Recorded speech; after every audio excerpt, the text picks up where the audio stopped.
to this centre that this reality of your life is shared by the other people around you. They know what it's like to be taken to hospital in an ambulance, to be drugged to the point of stupor, to be brought before a magistrate and told that you're detained until they decide they'll let you go, to be locked up in a locked ward, to feel too ashamed when someone says, "What do you do?" Say, "Oh, I live on a pension, I have a mental illness." To find something else to say. Those people know that too. And you don't have to pretend.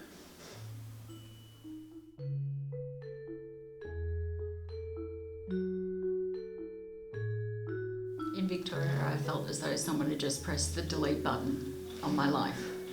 I actually got told by a social worker, it was an appalling thing to say, "Oh, we'll just look at it as early retirement and put your feet up." And I just felt as though I was being brushed aside, as though I was no longer a valuable member of society because I'm not as productive as I used to be. So. Because things today are very hard for anybody living on their own. And people can get all sorts of ideas in their mind and all that of what's life worthwhile living and all this. When you're on your own and you get up every morning and look at the same thing every time and go home and it's still there, you get to that point and finish, you start to think, well, what is there in life for me? Therefore you want somewhere you can go, where people around you that you can talk to and discuss these things and help you. And I find Vale Street here is very, very good. Don't know what I'd do without it. We're not the normal, not normal out there. People with mental illness, we're just part of the community. Yeah. Should be considered that. Yeah. Everybody could consider a person that's got an illness. That's all it is in the long run. If you think of the number of people that had illnesses and great artists and great poets and great writers, you'd find there's more in that section than there are what they call the normal people. Yeah. And they're always forgotten, the mentally ill. When you find that they have a lot of things for cancer and diabetes and things like that, yet they never got any money for mental illness. And it's just as important as anything else.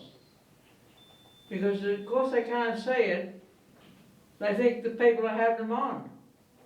It's not right.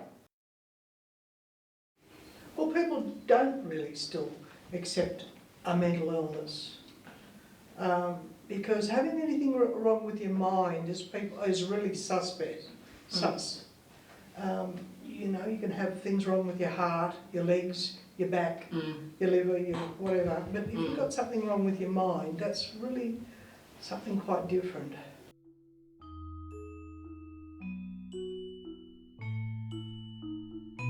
I remember I said, "Oh, is there an art program here?" And someone said, "Yes, it's out in the back room." I just came out and joined in, and there was no sense of who are you, what's your condition. I was just accepted here. I like coming to Vale Street because we do craft and make things and everyone's cheery and happy. I come for the company and to socialise with people and to do the activities. I come because I enjoy working here. I enjoy making art and being told on it. I get told. Apart from that, just a good place to come and solve a problem. When you're not so like level, you know, a bit depressed and that, and something's not right, and it helps you to keep going, interest in doing things. Well, I've got no choice because I'm in a group home. They expect you to go out to the centre, enjoy yourself for the day, and making sure there's no real illnesses bothering you on top of it. So yeah, I've got no choice, so I've got to come. I was in hospital again. I was really unwell. And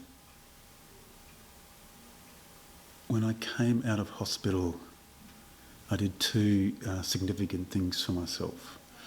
The first was that I started regular therapy, and the second was that I started coming here. And I did both of those things because I understood and accepted that I couldn't keep trying to do it on my own.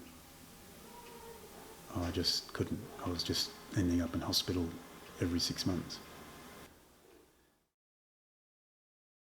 It's more or less a disease that either the family takes care of, or if you're by yourself, you're taking care of it yourself, and you get your outlets are your therapist or the local doctor.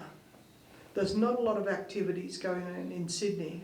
I mean, this is very unusual, this place, in that it's an outlet for people to do activities.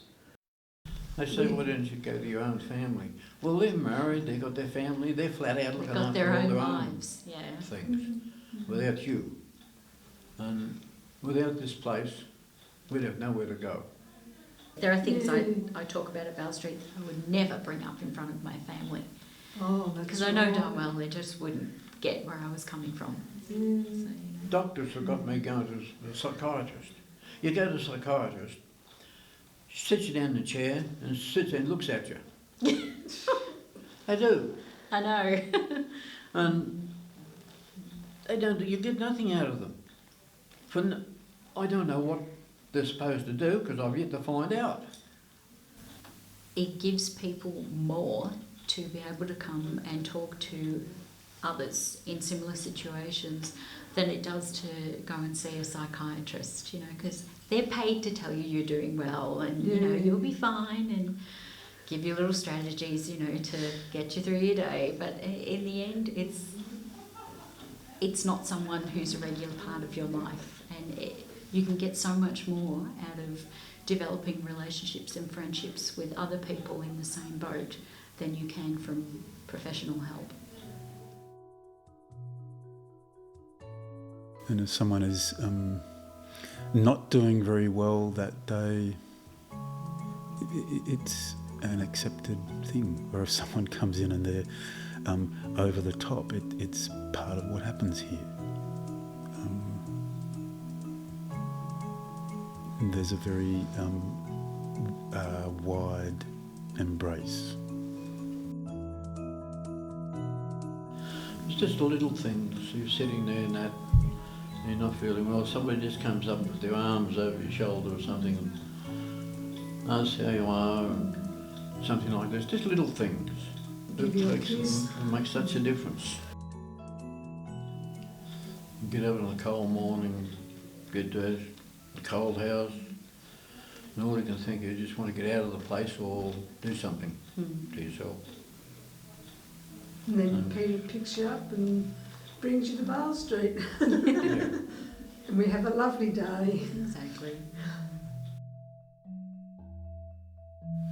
And I haven't been in hospital for 2 years. I don't know what that means to someone else. I'd probably had 10 or a dozen admissions to hospital in a 7 or 8 year period.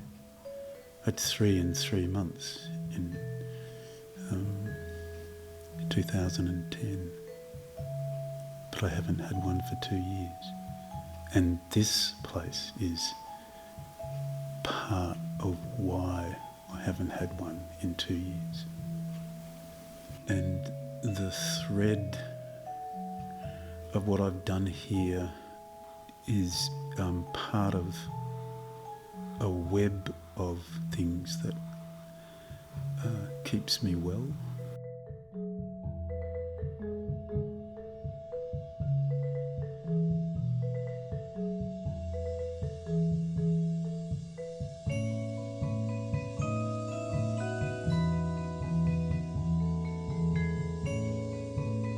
No, you can't be something you're not. You're yourself. You're made in a certain way, and your own thoughts give to you. But if we're all the same, what would life be like? Yuck. It'd be